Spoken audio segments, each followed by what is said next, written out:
Now, looking forward at Catalyst, look, I think that each public announcement, each public commitment is one more catalyst to the next. So I made my announcement corporately, the first one, and that got some people's attention. They said, well, I mean, that's something. Well, first announcement, by the way, you can see this on Twitter. MicroStrategy said, we're considering Bitcoin and silver and gold and stocks and bonds. And I love the Bitcoiners. I love crypto Twitter because you know what happened when we put that out there? Every investor in the world ignored it, except some Bitcoiner found it. And they posted, MicroStrategy is considered Bitcoin. I'm reading, I'm like, whoa, man, talk about confident in their beliefs. It's like MicroStrategy is considering Bitcoin. They pulled that out and they started blasting that. That was news. A week later, we announced we bought 250 million. That was another news. A month later, but then it was like, oh, MicroStrategy's got an investment. Is it, is it a speculation? Whatever. Then a month later, oh yeah, we bought a lot more. In fact, by a month later, 90% of our discretionary cash was in Bitcoin. And that's, people are trying to get their heads around that. And then a bit after that, we saw the move by Square, and Jack bought us 50 million, and that was great. And then we saw Stone Ridge, and I think that was great. Where Ross, and by the way, Ross said, it's in our treasury. And then he said, the US dollar is weakening against Bitcoin 70% over the past 2 years. And that causes someone to stop and think, okay, well, legitimate, sophisticated institutional money managers are thinking about the world differently. And the Paul Tudor Jones thing was thinking about the world differently. I think you're going to see over the next 12 months, you're going to see waves of more announcements. Well, for example, we saw PayPal, big announcement. Square is 30 million person mobile bank. PayPal is 300 million user mobile bank. I think as you see tech companies build Bitcoin into their offering, those are catalysts, massive catalysts. As you see you're going to see institutional money managers build Bitcoin into their offering.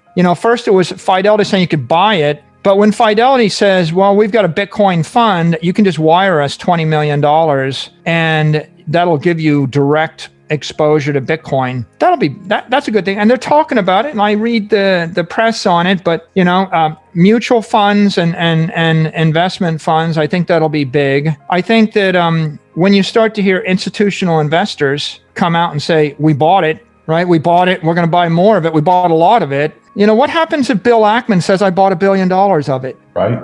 By the way, he hasn't, but what? Let's go back to Paul Tudor Jones. Paul said, oh, I think I'm putting 1% into it. All the Bitcoiners took a victory lap. This is great.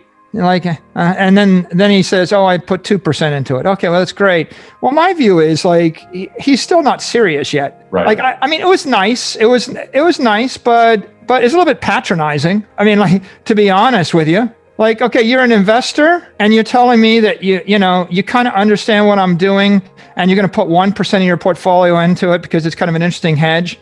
You don't really understand what I'm doing. Yeah, I mean, it's kind of patronizing in a way. If you really understood and you're an investor, you'd say, oh, we made an allocation of X. We put 500 million into it. Okay. We got a $10 billion fund. Well, how important? If you really got it, if you thought, well, all my bonds and equities have fiat underpinnings and they're decaying at 10% a year or more, then you would say, a good hedge would be I put 10, 20, 30, 40% into it. But let's not go there because they do whatever they're going to do. But I'm amused because I think everybody thinks these hedge fund guys know how to make money. If they really knew how to make money, they would put $1 billion into it, and then they would get out on the wire and they would say, I bought $1 billion worth of it. I'm going to buy more. And, and if they were really smart, they would go to the 3 guys they play tennis with in the Hamptons. Because I know these guys. I've been to the tennis tournament. I've seen it. And each one of them would buy 500 million each. And then they would just successively say, I bought 500 million for my fund. He bought 500 million for his fund. The next week, someone else buys 500 million. By the time 4 of them have bought 500 million, bang, bang, bang, bang, the FOMO kicks in like there is no tomorrow. You remember when Bill Ackman got on television during the crisis and he basically groveled and explained how the world was coming to an end while he was shorting the stock market? He shorted the entire stock market. He said the world was going to come to an end. The market traded down. He covered his bet. He made $2 billion, and then he bragged about it. That was on like a $50 million bet too. There was some crazy asymmetrical return.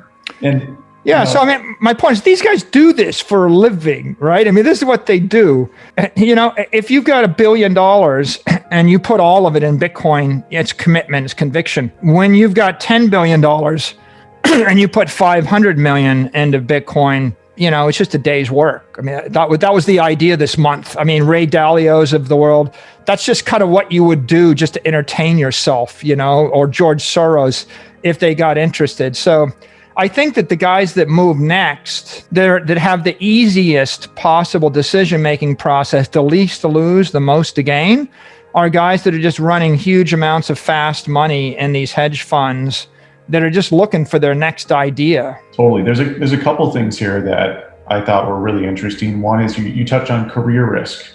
Folks jumping in and buying Bitcoin, whether you're a fund manager or a CEO, as more and more of you like yourself and Jack legitimize the space, then it reduces that career risk for more people to get in.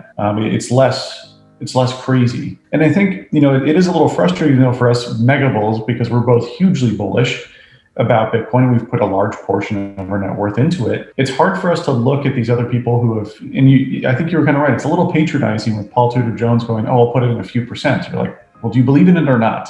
If you understood the value prop, you'd be all in. It's an ignorant statement, Dan. Yeah. to say I'm a great financial investor, I'm a master of the universe. I understand macroeconomics and investment, and I'm therefore allocating 1%. It's silly. So it's amusing. But on the other hand, you're going to see other people that are going to take a harder position. I think there are people that are taking a much stronger position in Bitcoin now. They're just not public about it, right? I mean, when I actually came out, when I came out and said MicroStrategy did it, well, I had to, right? It's just a requirement. We're a publicly traded company, no choice. But when I actually announced my own purchase, I didn't have to. And there are people that would say don't, right? And by the way, for 99.9% of the Bitcoiners, I would say don't. I get it. People would even post on their Twitter, why'd you do that? First rule of Bitcoin, don't tell people how much Bitcoin you have. I'm like, that's true for 50 million people, but we need 10 people. We need to have 10 people that will say, I bought it. I'm not ashamed of it. I'm going to buy more. And you can too. In fact, not only can you probably should. You might want to get some in case it catches on. So at the point that I do it, if Jack Dorsey does it, if Mark Zuckerberg does it, if Jeff Bezos does it, if some random billionaire playing tennis in the Hamptons does it, if a Bill Ackman does it, when a Paul Tudor Jones does it, if Paul Tudor Jones really wants to do something good for his position in Bitcoin, there could be no more accretive thing he could possibly do than to be honest and say, I bought 400 million of it and I'm going to buy more. It's like, if you're not willing to say that, you're just patronizing and insulting the rest of us, right? I mean, that's my view on that. If you're not going to say that, it's like, so I think it's going to happen, right? There is some bravery, some courage here. By the way, I own courage.com, right? I don't think I'm going to path it to Bitcoin, although I could, but there's a difference between buying $250 million worth of Facebook and buying $250 million worth of Apple and buying $250 million worth of sovereign debt or gold. These things are traditional, conventional asset classes that everybody understands. If you were to stand up and say, oh, I bought $250 million worth of Facebook, that's somewhere between vain, and flashy and arrogant or whatever.